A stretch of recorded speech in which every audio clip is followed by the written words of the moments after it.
"Ready," the director said, "roll 'em," and the picture Our Hearts Were Young and Gay began. I stood watching just outside the fringe of lights, a funny little catch in my throat. The scene the director had elected to shoot first was to take place in the cabin of the ship on which Cornelia Otis Skinner and I had sailed to Europe in 1923.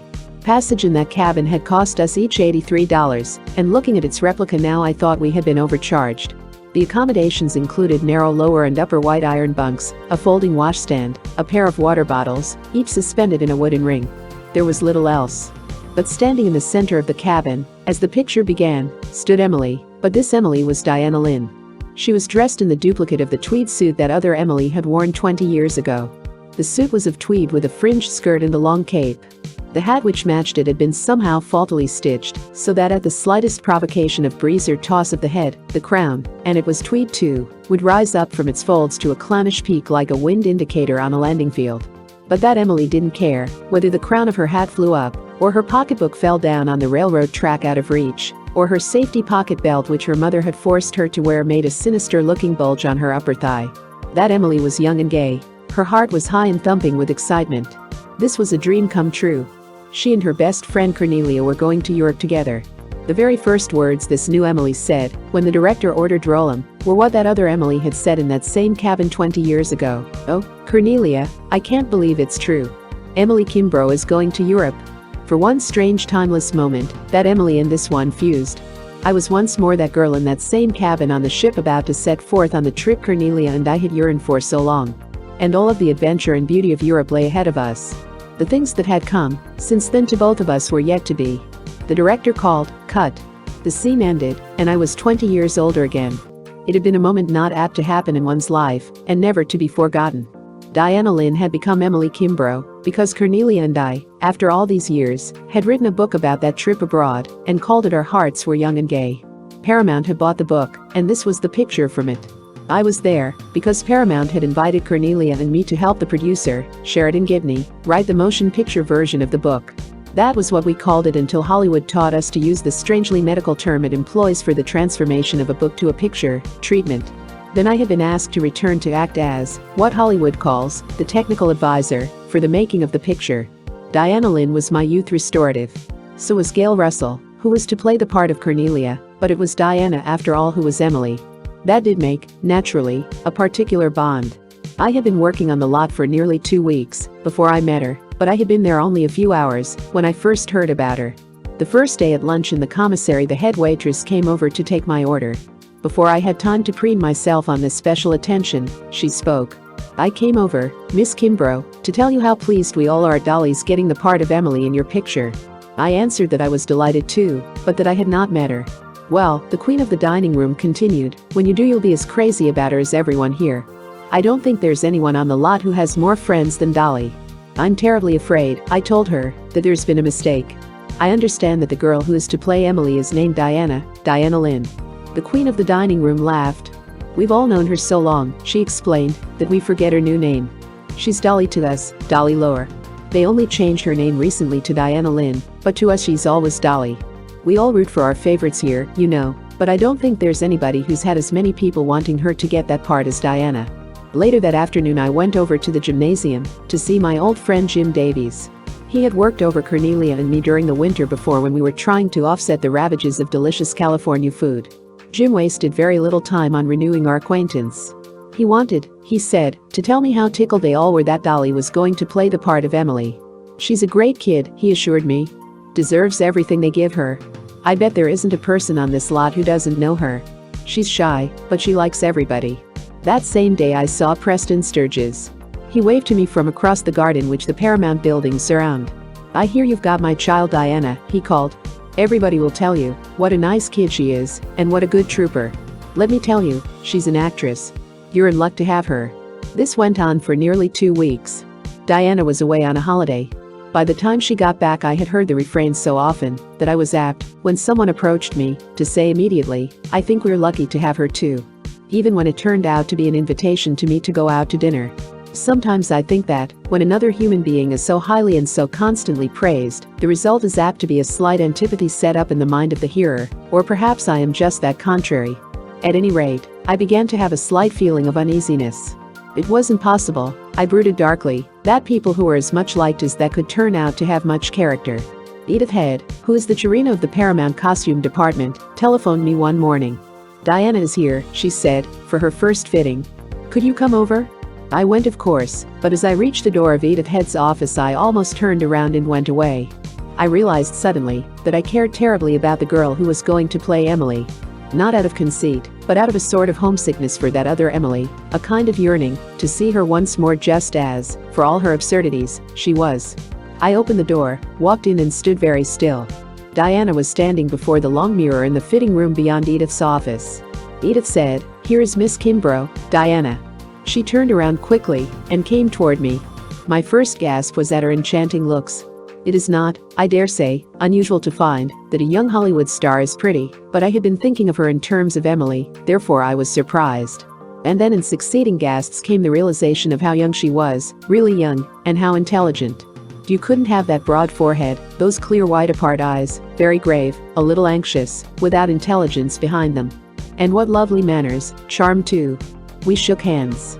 There was no archness, no fluttering, no coyness, no gushing, just a very clear-eyed, straightforward, sober look. Then she said, "I want very much to do this part well, Miss Kimbrough. I'm working hard at it.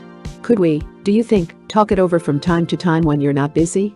When I was not busy, I whose days were spent drawing pictures of candy tongs and nail buffers for the property department. This was a star whose days were crammed with rehearsals, coaching, dress fittings, dancing lessons, photographs, publicity and interviews. But this star was a well-mannered, well-bred, charming young girl who asked an Emily who was 20 years older to give a little of her time to young Emily. We did talk together frequently. A few days after this meeting, we were photographed together. As the camera was turned our way, the shy young girl Diana became the experienced wise Hollywood expert. "Don't actually look at me, Miss Kimbrough," she instructed me privately, "when they tell you to. Look just beyond, like this." And she demonstrated. It comes out much better. She gave me a few other instructions, which I tried stumblingly to follow. She was the expert. When the photographer had finished, she was a shy, earnest, young girl again. I teased her about the duenna who was always at her heels, an elderly woman always a little out of breath, and always with the look of one harassed almost to the snapping point. "She's my teacher," Diana explained, "poor dear. I think she does get worn out, having to go everywhere I go."